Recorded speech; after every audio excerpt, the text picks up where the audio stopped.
Samuel Garrett woke to the sound of absolute silence, and in the Wyoming Territory, silence meant trouble. He stepped onto his porch that September morning in 1887 to find 40 Lakota warriors mounted on painted horses, blocking every inch of his fence line. Their faces were painted for war, their weapons gleaming in the early light, and not one of them moved a muscle. What had started as a simple act of kindness the day before was about to become a test that would determine whether Sam lived to see another sunset. But to understand how a glass of water nearly started a war, we need to go back 24 hours. The drought had been merciless that summer, turning the grass brittle and the creek beds to cracked earth. Sam's cattle clustered around the few remaining water holes, their ribs showing through dusty hides. At 35, he'd been working this land for 12 years, ever since the army discharged him after his service in the Indian Wars. The irony wasn't lost on him that he'd spent 3 years fighting tribes, only to end up living alone on land that had once been theirs. His nearest neighbor was 15 miles east, and the closest town was a 2-day ride through territory that still saw regular conflicts between settlers and the various tribes that refused to accept reservation life. Sam preferred the isolation. After what he'd seen and done during his military service, the company of cattle and his horse ranger suited him just fine. Yesterday afternoon, he'd been checking the fence line near Devil's Canyon when he heard the sound that would change everything. A woman crying. Not the dramatic sobbing of grief, but the quiet, steady weeping of someone trying not to be heard. Sam followed the sound down into a shallow ravine where an enormous boulder created a small patch of shade. She couldn't have been more than 18, with long black braids and traditional Lakota clothing that was torn and stained with blood. A deep gash ran across her left shoulder, and her face was swollen on one side. She sat pressed against the rock, clutching her injured arm, and when she saw Sam approaching, fear flashed across her dark eyes. Sam stopped 20 feet away and slowly raised his hands, showing he carried no weapons. "I'm not going to hurt you," he said quietly. "You're injured." She watched him with the wariness of a cornered animal, her body coiled to run, despite her obvious pain. Sam noticed her lips were cracked from dehydration, and her breathing was shallow. Whatever had happened to her, she'd been running for a while. Moving carefully, Sam untied his canteen from his belt and set it on the ground between them. Then, he backed away several steps and sat down on a fallen log, making himself as non-threatening as possible.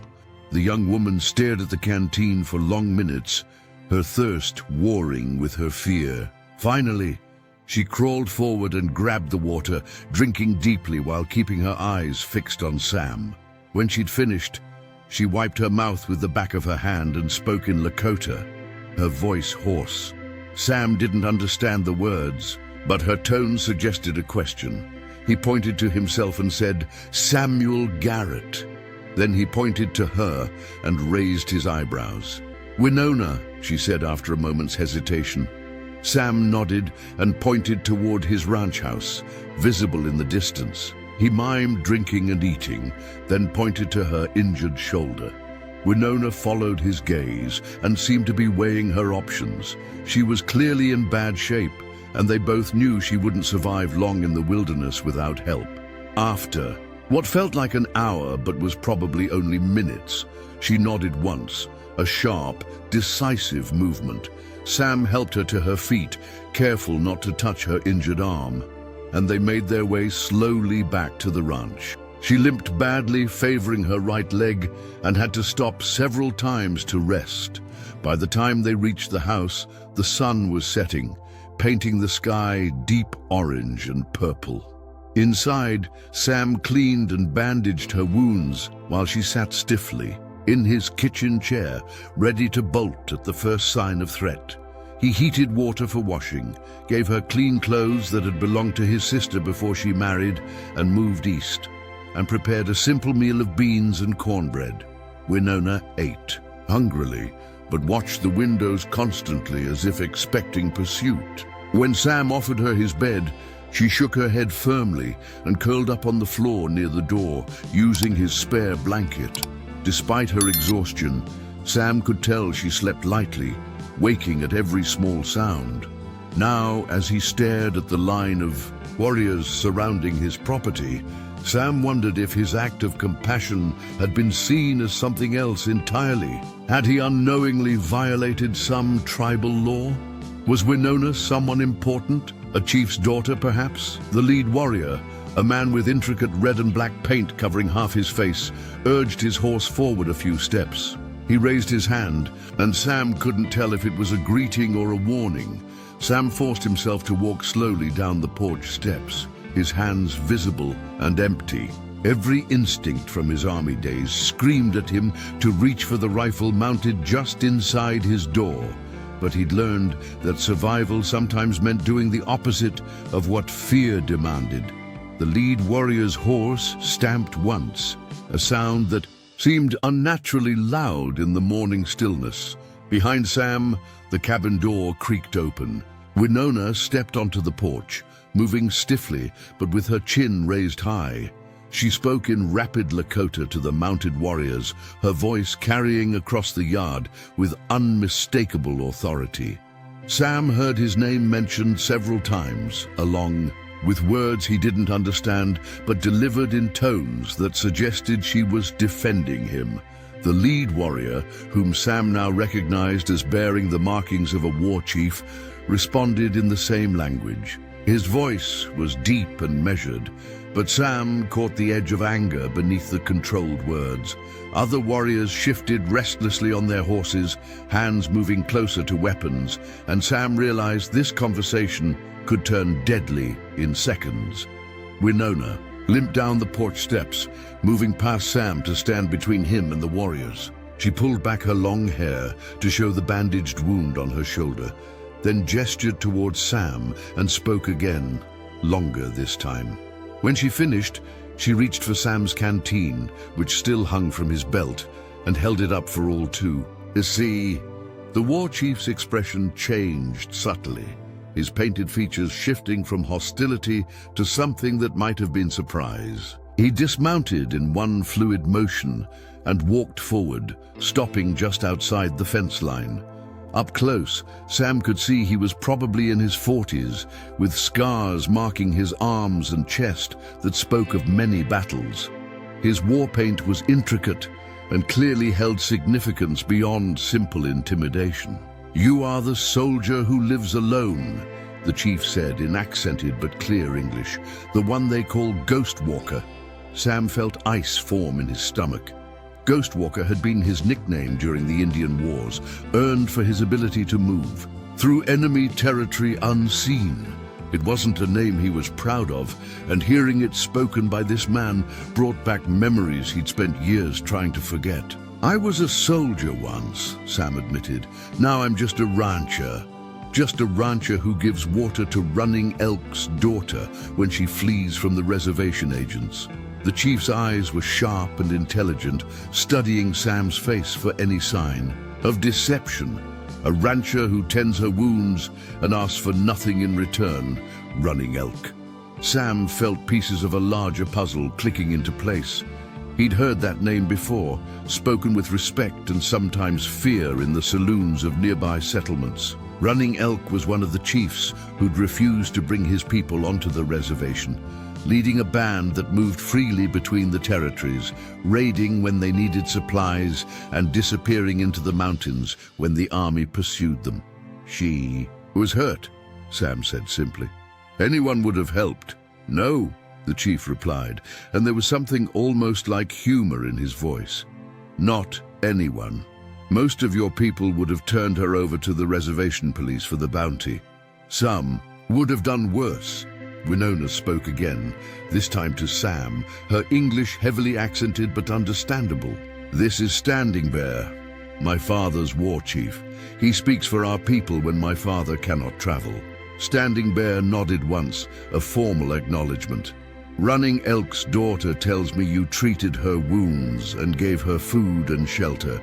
You did not try to claim her as a prisoner, though the army would pay well for such a prize."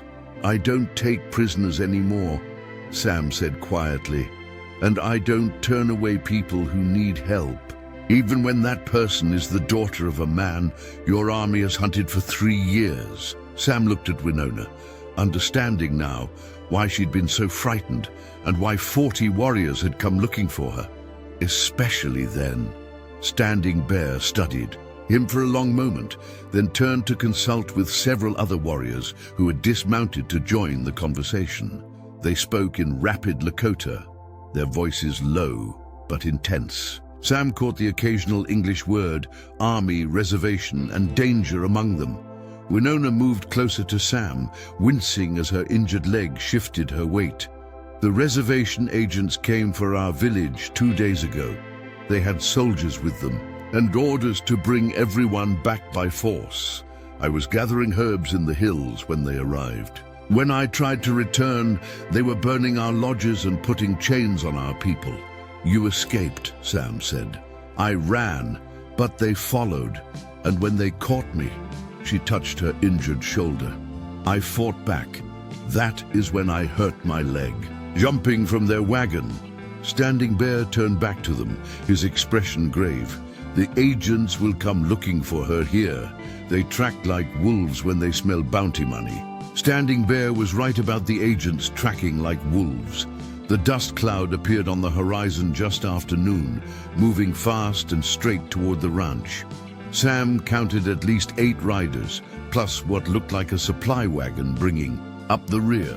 Through his field glasses, he could make out the distinctive blue uniforms of cavalry alongside the dark suits of federal agents. "They're coming hard," Sam announced to the group gathered in his yard. After hours of tense negotiation, an uneasy alliance had formed between him and Standing Bear's warriors. Winona would not be handed over to men who had beaten her and burned her village, and Sam found himself surprised by how completely he'd committed to that decision. Standing Bear studied the approaching riders through his own binoculars, likely taken from a previous encounter with the army. "Agent Morrison leads them. He is the one who put chains on our children and called it education." Sam felt his jaw tighten. He'd heard stories about Morrison, a man who collected bounties on returned reservation escapees and seemed to take pleasure in the hunt. "How do you want to handle this?" "You could simply hand her over," Standing Bear said, testing him one final time. "Tell them you found her this morning and were preparing to contact the authorities. They would reward you and leave peacefully."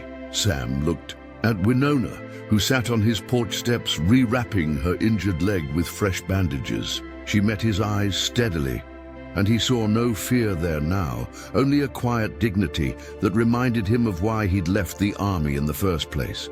Too many times he'd watched strong people broken by men who confused authority with cruelty. "That's not happening," Sam said firmly. Standing Bear smiled, the first genuine expression Sam had seen from him. "Good, then we make our stand together." The next hour passed in careful preparation. Standing Bear positioned his warriors in locations that would give them tactical advantage while remaining hidden from the approaching riders. Several took positions in the barn, others in the cottonwoods along the creek, and a few lay flat on the roof of Sam's cabin, invisible from ground level. Sam cleaned his rifle and checked his ammunition, muscle memory from his army days taking over despite his reluctance to return to that mindset. Winona insisted on staying visible, sitting on the porch where the agents would see her immediately. "If I hide, they will tear your ranch apart looking for me," she explained. "This way, they focus on what they came for and walk into our crossfire," Standing Bear added with grim satisfaction. When the riders finally reached the ranch, Agent Morrison dismounted before his horse had fully stopped, his pale eyes scanning the property with the intensity of a man accustomed to finding what he hunted. He was thin and sharp-featured, with prematurely gray hair and the kind of restless energy that suggested he enjoyed his work too much. "Mr. Garrett," Morrison called out, not bothering with pleasantries. "I'm Agent Morrison, Bureau of Indian. Affairs. We're tracking an escaped reservation detainee who may have passed through your property. Sam stepped off his porch, keeping his rifle casually in his hands, but not directly threatening. Agent Morrison. Can't say I've seen anyone unusual. Lately, Morrison's eyes flicked to Winona, and his smile was predatory. Really? Because that young woman on your porch matches the description of our fugitive exactly. He pulled a folded paper from his coat pocket. Winona Running Elk, daughter of the outlaw chief Running Elk. There's a substantial reward for her return.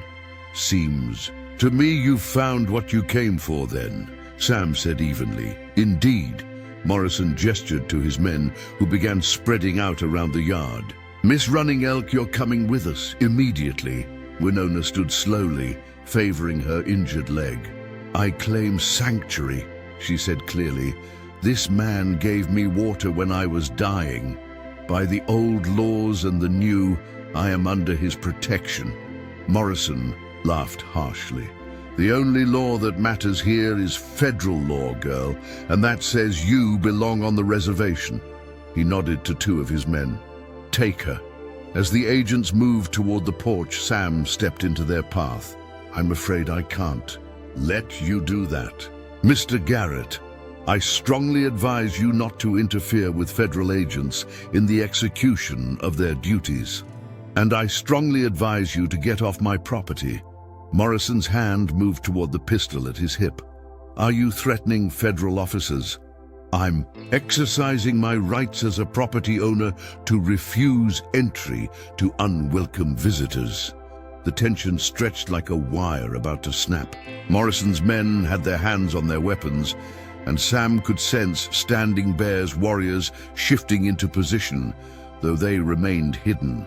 One wrong move, one nervous trigger finger, and this would become a bloodbath. Morrison seemed to sense the same thing. His eyes swept the seemingly empty ranch, but Sam could tell the man's instincts were screaming that something wasn't right. You're making a mistake, Garrett. A big one. Morrison's hand was halfway to his pistol when the unmistakable sound of arrows being drawn echoed from every direction around the ranch. The federal agent froze, his eyes widening as he realized what Sam had already understood. They were surrounded by warriors who could put arrows through their hearts before they could clear leather. Standing Bear emerged from behind the barn, his bow drawn and aimed directly at Morrison's chest. One by one, his warriors revealed themselves from their hiding spots in the trees, on the roof, and among the cattle. 40 painted faces stared down at the federal agents, and not one of them showed the slightest hesitation about using their weapons. As I was saying, Sam continued conversationally, I'm exercising my rights as a property owner. Morrison's men looked to him for orders, but their leader was clearly calculating odds that didn't favor survival. This is an act of war. Garrett, you're harboring a federal fugitive and consorting with hostiles. I'm protecting a guest on my property, Sam corrected. And these aren't hostiles, they're allies. Standing Bear spoke without lowering his bow. Agent Morrison, you burned our village and put chains on our children.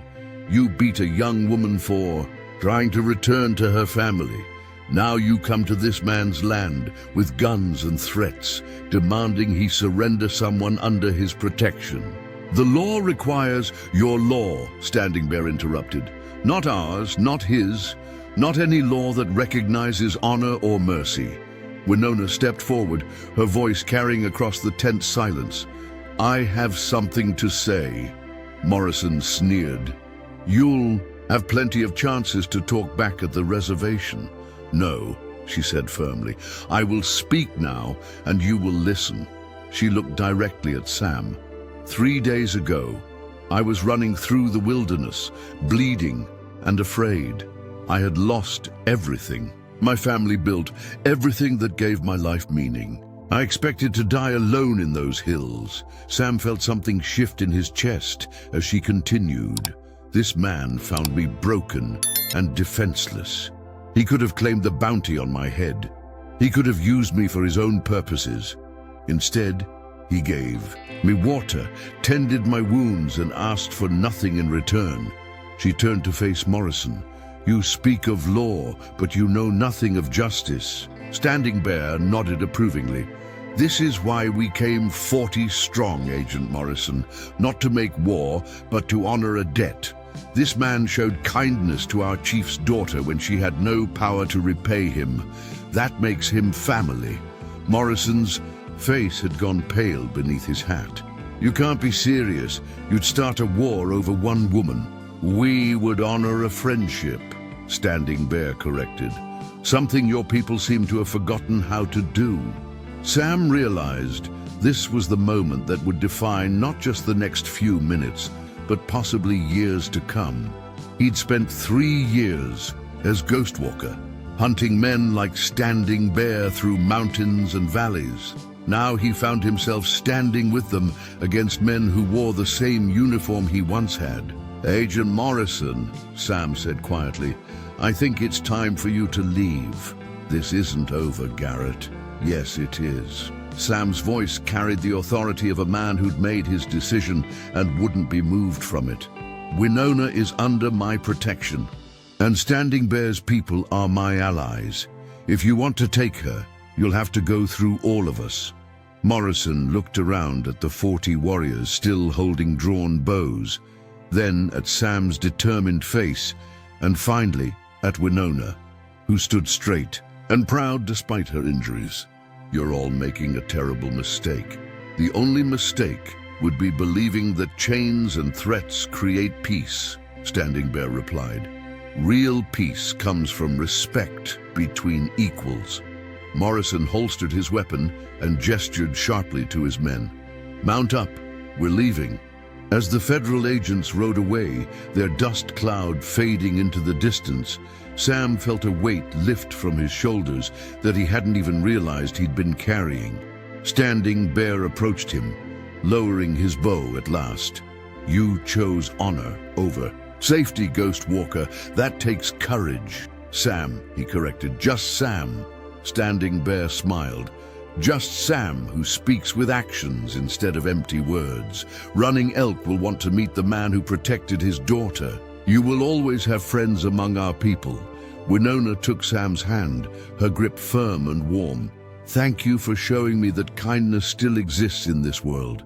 As the sun set over the Wyoming Territory, painting the sky in brilliant oranges and purples, Sam realized that sometimes the most important battles weren't fought with weapons, but with the simple decision to do what was right, regardless of the cost.